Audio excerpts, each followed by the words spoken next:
Bonsoir à tous. Des solutions alternatives et responsables pour notre vie de tous les jours, c'est ce que propose le premier salon ressources sur l'île de Groix. Cela a lieu ces 25, 26 et 27 mai. On vous retrouve tout à l'heure, Sophie France. Merci d'être avec nous. André Bourlard, vous venez nous présenter votre association AVS à votre service. Il s'agit d'un regroupement de services à la personne. On en parle dans un instant, mais tout de suite, c'est l'instant politique. Focus sur la campagne des législatives. Aujourd'hui, premier tour de première circonscription du Morbihan, c'est avec Fanny. Fanny, on présente aujourd'hui les enjeux des élections législatives pour la première circonscription du Morbihan. Oui, la première circonscription du Morbihan, c'est celle de Vannes et de la presqu'île de Rhuys, une circonscription qui cultive une tradition d'ancrage à droite. Raymond Marcellin y fut élu à 8 reprises, puis la circonscription est devenue le fief de François Goulard, qui y sera élu en 97, 2002 et 2007, avant d'échouer en 2012 lors de son troisième duel face à Hervé Pellois, qui avait alors su surfer sur la vague de gauche post-présidentielle. Et le député sortant repart en campagne. Ancien socialiste, il a apporté avant le premier tour de la présidentielle son soutien à Emmanuel Macron. Soutenu par le PS, il a finalement obtenu l'investiture En Marche après une période de flottement. En 5 ans de mandat, l'ancien maire de Saint-Avé a eu le temps d'asseoir sa notoriété et il part favori, à condition notamment de ne pas perdre l'aile socialiste de son électorat. En 2012, il avait été élu avec 52,45% des voix, face donc à François Goulard. Mais alors cette année, la revanche entre les deux n'aura pas lieu. Non, François Goulard, investi par les Républicains, a décidé de retirer sa candidature suite à l'échec de François Fillon, qu'il a soutenu jusqu'au bout des ongles lors de la présidentielle.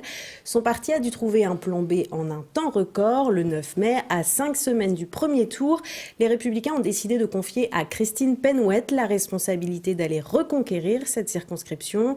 Binôme de François Goulard au département, élue en mairie de Vannes, elle mène ici la première campagne sur son nom. Cette filloniste va devoir mener une campagne éclair très efficace pour tenter de s'imposer, mais François Fillon a bien résisté sur cette circonscription lors du premier tour de la présidentielle. Le candidat Les Républicains est arrivé en deuxième position avec 25,98% des suffrages derrière Emmanuel Macron, un matelas suffisamment rassurant pour la candidate. Alors la droite part divisée à l'image des tensions qu'a connues la nouvelle agglomération ces derniers mois. Oui, l'UDI Odile Monet, conseillère municipale vantaise, repart en campagne. En 2012, sous l'étiquette Modem, elle avait enregistré à peine plus de 2% des voix. Certes, en 5 ans, elle a confirmé son ancrage local. Certes, les Républicains partent affaiblis, mais l'espace laissé entre la droite et En Marche semble mince pour la laisser s'immiscer.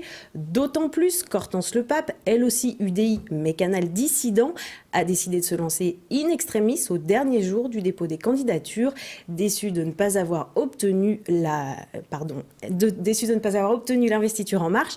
Elle porte à 3 le nombre des femmes de la liste de David Robault à candidater au Palais Bourbon. Et alors Hervé Pellois, lui non plus, ne devra pas oublier de regarder sur sa gauche.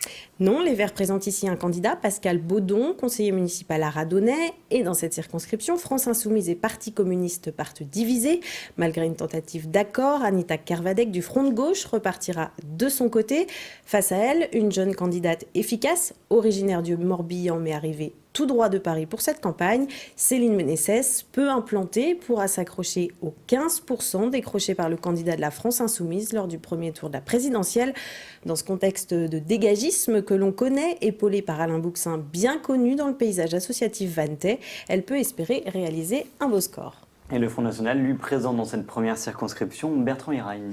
Oui, le secrétaire départemental du Front National, conseiller municipal et régional, s'est fixé pour objectif d'atteindre les 15% des voix.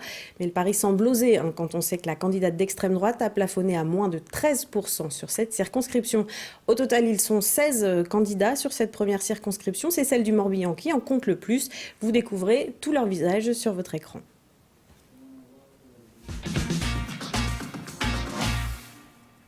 Merci beaucoup, Fanny. Mais de rien. Vous retrouvez également l'ensemble de ces candidats sur notre antenne. Ils se présenteront face à notre caméra. Et vous, Fanny, on vous retrouve demain. Absolument. Pour la deuxième circonscription. On retrouve à présent André Bourlard. Bonsoir à vous. Vous avez lancé en 2014 votre association AVS à votre service afin de travailler dans le domaine du service à la personne dans un cadre qui serait à la fois bénéfique pour vous et puis les pros et puis pour les usagers. Une réponse aussi au prix de l'aide à domicile et à la complexité pour gérer et coordonner chacun des intervenants au domicile d'un usager, par exemple d'une personne âgée. Alors on en parle maintenant car vous venez d'obtenir l'agrément SAP, c'est le service à la personne. C'est une première en France, vous nous dites, pour une association qui fonctionne avec les chèques emploi-service. Alors tout d'abord, vous regroupez quel type de professionnels? Alors, on regroupe un panel de professionnels formés, encadrés à partir de l'ADVF, qui sont des licences, DEAVS, diplôme d'État, AMP, aide médico-psychologique, éduc, etc., aides-soignants au sein de l'association. Donc c'est des personnes qui peuvent toutes intervenir au domicile des gens? Voilà, on intervient au domicile des gens, on intervient également dans les structures pour faire des accompagnements, pour faire des promenades, car on sait qu'il y a de plus en plus de problèmes financiers dans les structures spécialisées, hospitalières. Donc il fallait pallier un petit peu à ce manque. C'est des jobs, des professions qui existaient déjà, des services qui existaient déjà. Pourquoi cette envie de se regrouper entre vous sous le couvert d'une association? Voilà, alors ça existe depuis longtemps, l'aide à domicile, l'auxiliaire de vie existe. Le souci, c'est que ce sont des prestations qui coûtent très cher et de plus en plus cher, à savoir également que les aides données par les conseils généraux sont de moins en moins importants et du coup, avec le coût de la vie, les personnes se retrouvent à ne plus pouvoir appeler des professionnels pour les aider. Alors du coup, vous intervenez, pourquoi est-ce que vous êtes regroupés finalement? Qu'est-ce qui fait que cette association peut changer la donne? Alors, le système du chèque emploi-service universel, le CESU, c'est quelque chose qui est connu depuis très longtemps. L'avantage pour les usagers, c'est que du coup, ils ont quelqu'un à domicile, ils profitent des dégrèvements de charges patronales dus à leur âge ou à leur reconnaissance de dépendance. Le gros bémol dans tout ça, c'est que le jour où l'intervenant ou intervenant est malade, il n'y a personne en intervention. Le jour où fâché avec, elle ne vient plus. Le jour où il y en a plusieurs aussi à gérer en même temps. Voilà. Et puis de l'autre côté, les professionnels, dans ce contexte-là, hésitent aussi à prendre des congés. Parce que on prend des congés, on revient, la personne aidée a pris quelqu'un d'autre qu'elle préfère ou qu'elle veut garder ou qui est un petit peu moins cher. Du coup, on perd son job. Alors que là, du coup, tout le monde travaille ensemble, en tout cas sous un même nom, entre guillemets. Voilà, donc on regroupe ces professionnels au sein de l'association, donc qui signent un contrat de collaboration, et on a exactement le même fonctionnement qu'une société ou une organisation de service à la personne. Mais alors, vous y gagnez quoi? Alors, financièrement, nous, on n'y gagne rien. Dans le sens que tout est vraiment fait pour l'usager.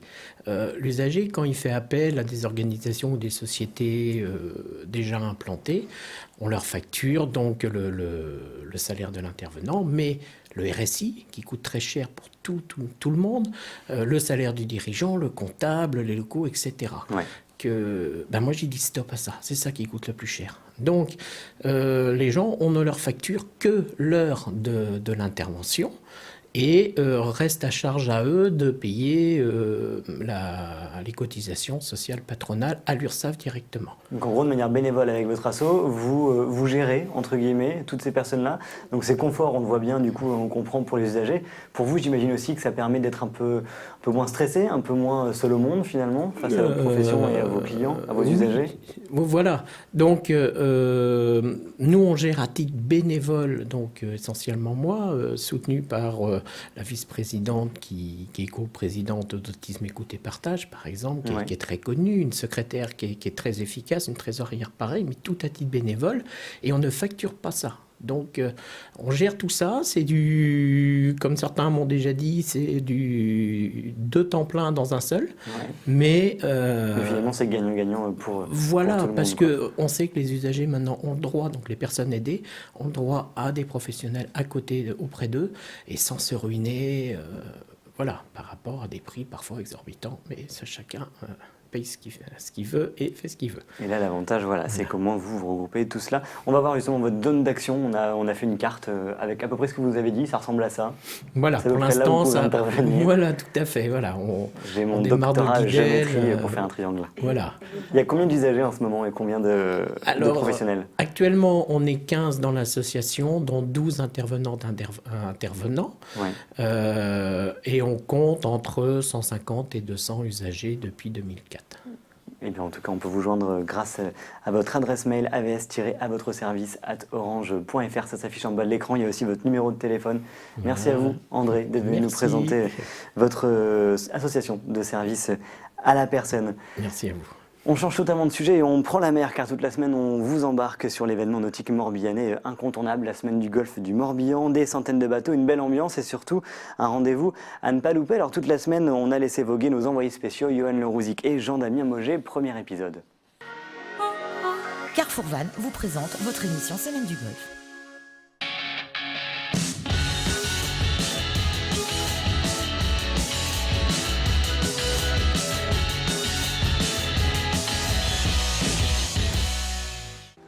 Bonjour, du 22 au 28 mai se déroule la 9e édition de la Semaine du Golfe et les quelques 17 communes et ports du Golfe du Morbihan vont vivre au rythme des concerts, au rythme des chants de marins, au rythme des régates également, des vieux gréments. Et notre première escale, eh bien, c'est Saint-Gildas de Ruisse. Bonjour Alain Leyec, vous êtes maire de Saint-Gildas. Très heureux de vous accueillir à Saint-Gildas. Je vais vous faire découvrir deuxième participation à la Semaine du Golfe. 11 km de côte sur la baie de Quiberon et 1 km sur le golfe du Morbihan. Alors la Semaine du Golfe, ça se passe en mer, mais ça se passe aussi à terre avec une exposition. Alors, avec une exposition, avec un invité d'honneur, Pierre-Raffin Cabouas, les grands bateaux de travail. Donc, si on ne veut pas perdre de temps, que je vais vous faire découvrir. Bon, on y va tout de suite, allez, venez avec moi.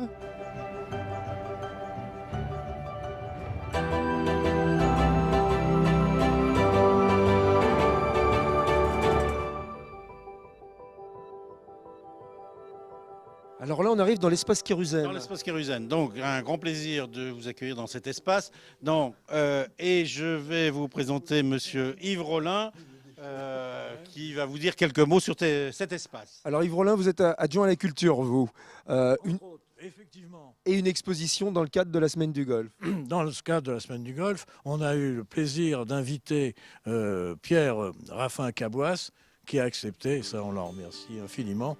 Et là pour le moment nous étions devant une de ses œuvres. Et il me montrait la transmission qu'il y avait entre le savoir technique et le savoir artistique. Alors vous avez la tête du vieux loup de mer, hein. On voit vos inspirations maritimes dans votre peinture. Oui, c'est vrai, j'ai un peu navigué. Je viens à la Semaine du Golfe avec un bateau qui a été construit ici à l'île aux Moines. C'est le premier bateau du chantier de Guip. Donc c'est un bateau du pays et avec lequel je fais un tour du monde en hommage à Jacques-Yves Le Toumelin, qui est un croisiquet qui a fait un voyage sur le Curune, un bateau qui a une dizaine de mètres. Et moi j'ai un bateau qui a une dizaine de mètres, mon bateau Babar. Et je viens ici, je suis très content d'être ici à la Semaine du Golfe pour montrer ce bateau, évidemment, et puis pour faire voir au public un bateau qui navigue. Ce n'est pas un bateau dans un musée, c'est un bateau qui navigue. Et puis pour l'entretenir, mon bateau, je suis aquarelliste. Je représente des bateaux. Là, ici, ce sont des portraits de bateaux.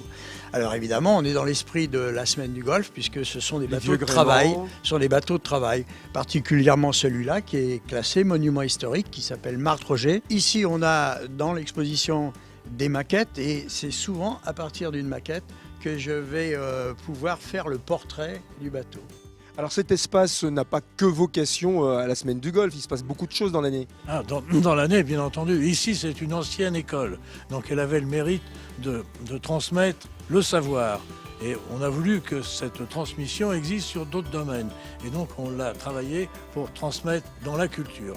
Et donc toute l'année, vous avez des expositions avec une recherche d'avoir des artistes de renom.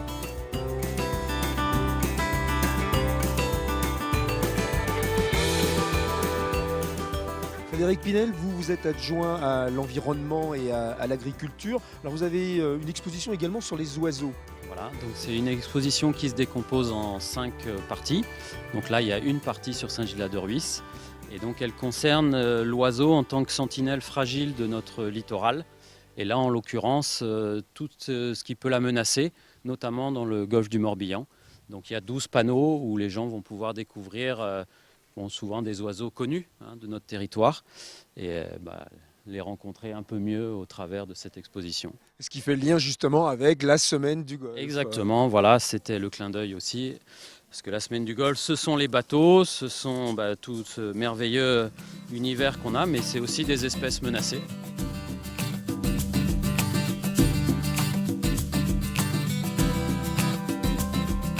Quel magnifique panorama, quel magnifique terrain de jeu pour la flottille. On se trouve où exactement là? Alors là, on est sur la pointe du Grand Mont, donc effectivement face à la baie de Quiberon. Magnifique panorama, belvédère majestueux. On va poser une bouée à virer là, donc à la sortie du golfe, derrière le petit mont là. Donc les flottilles vont passer et vont venir régater là pendant 2 jours, ainsi que les bateaux de travail d'ailleurs. Voilà, dans magnifique. Ouais.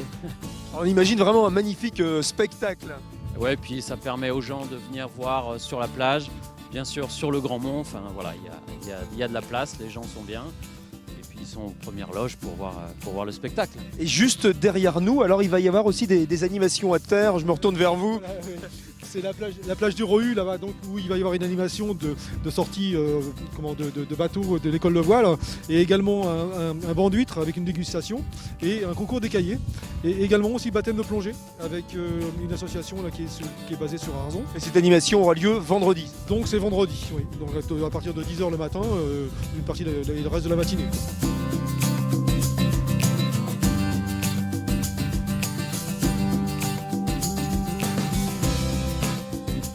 Ah, que c'est beau d'observer la mer, on ne s'en lasse pas. C'était notre premier rendez-vous dans le cadre de la Semaine du Golfe, ici à Saint-Gildas-de-Ruisse. À bientôt pour un prochain numéro.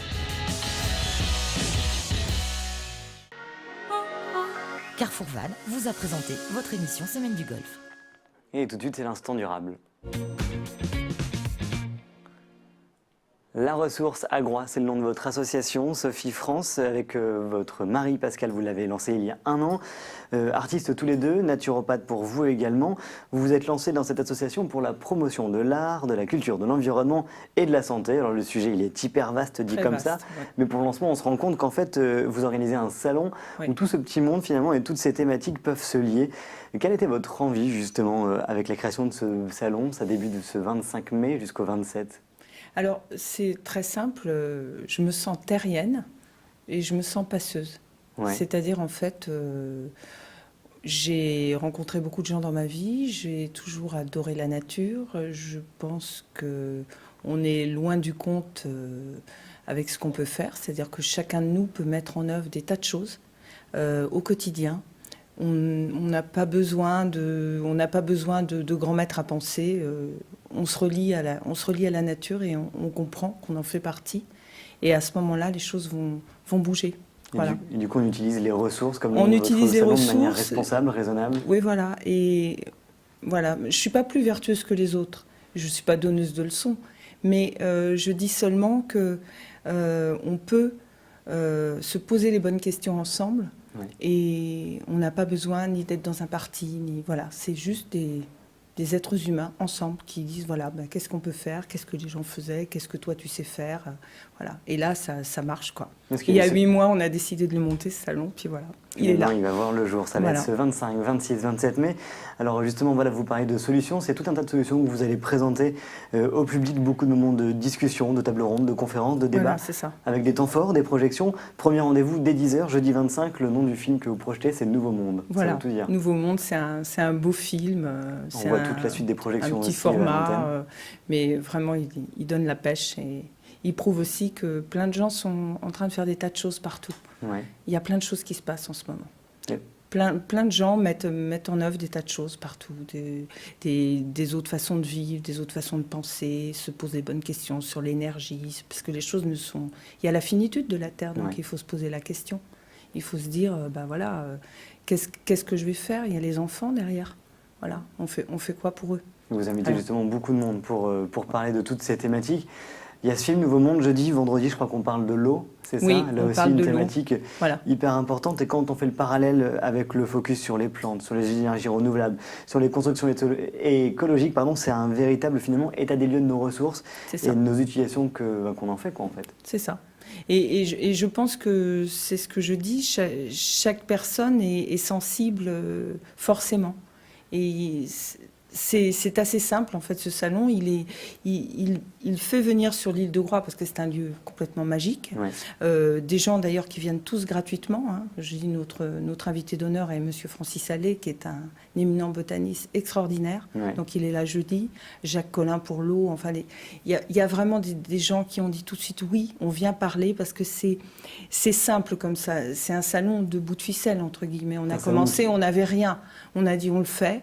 Et puis après, on est allé frapper à toutes les portes. Et est-ce que tu viens? Est-ce que tu veux parler de ça? Oui, oui, voilà. Et puis il y en a pour tous les goûts. Du coup, vous venez de Ah parler du botaniste, on a parlé de l'eau, on parle justement des solutions pour construire des maisons également. Puis ce lieu, Groix, l'île de Groix, fait résonner également l'événement. On n'a pas la même perception, j'imagine. C'est ça. Et pas le même respect de l'environnement quand on vit sur une île, quand on est sur le continent. Voilà, parce qu'à Groix, tout est...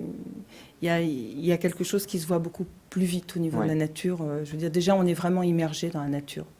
Et si un tel ou un tel ne la respecte pas, on se rend compte des impacts beaucoup plus vite. Oui, ça après, il ne faut pas juger, parce que je dis, on est tous dans un système où, voilà, on essaye tous quand même d'être vertueux, on essaye tous de se poser les questions, des fois maladroitement, et voilà, en fait, il faut le faire tous ensemble, tout ça, et dire, voilà, et accepter accepter que l'autre vous parle et vous dise, bah non, moi j'ai cette solution. C'est ça, ce salon. Et il y a aussi beaucoup d'interventions artistiques. Oui, qui vont avoir lieu. Voilà, c'est ce qu'on disait au tout début en vous présentant, c'est que c'est tout regroupe. Il y en a pour tous les goûts, à la fois pour les enfants, pour les adultes. Le prix, il est libre, ça fait aussi partie des choses que vous défendez. C'est jusqu'au 27 mai sur l'île de Groix. Merci à vous, Sophie, d'être venue nous présenter. Votre site internet s'est affiché également, laressource.lelieu, je crois, à Groix. C'est ça. Quelque chose comme ça. Merci à vous, merci à tous les deux. Merci Fanny, à demain. Et quant à vous, à demain aussi, c'est la fin de cet instant T. Merci de nous avoir suivis. Salut.